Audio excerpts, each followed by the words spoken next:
द्रौपदी अर्जुन को क्यों मारना चाहती थी? हस्तिनापुर की वह रात्रि असामान्य रूप से शांत थी। दीप जल रहे थे, पर द्रौपदी के हृदय में अंधकार था। आज उसने मन ही मन एक ऐसा विचार जन्म लेते महसूस किया था, यदि धर्म का सबसे बड़ा रक्षक भी मुझे भूल सकता है, तो क्या उसे जीवित रहने का अधिकार है?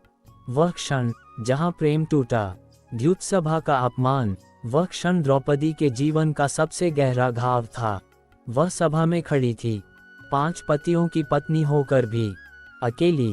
भीष्म मौन थे, द्रोण मौन थे, युधिष्ठिर धर्म में बंधे थे, और अर्जुन जो उसका सखा था, उसका विश्वास था, उसकी आंखों में देखने वाला योद्धा, वह भी मौन था। उस मौन ने द्रौपदी को चीर दिया।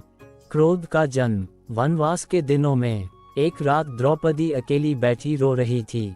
उसने सोचा, भीम ने प्रतिज्ञा की, कृष्ण ने रक्षा की, पर अर्जुन, जिसने अधर्म के विरुद्ध धनुष उठाने की शपथ ली थी, उसने उस दिन क्यों नहीं उठाया? उस क्षण द्रौपदी की आंखों में आंसू नहीं, अग्नि थी।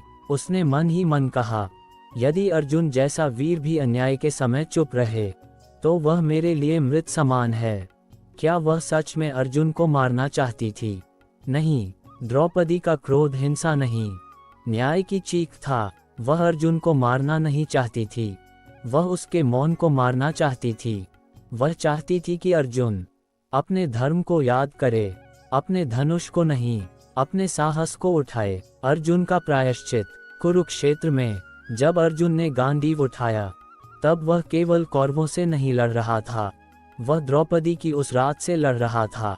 हर बाण के साथ वह कह रहा था, यह मेरे मौन का उत्तर है द्रौपदी।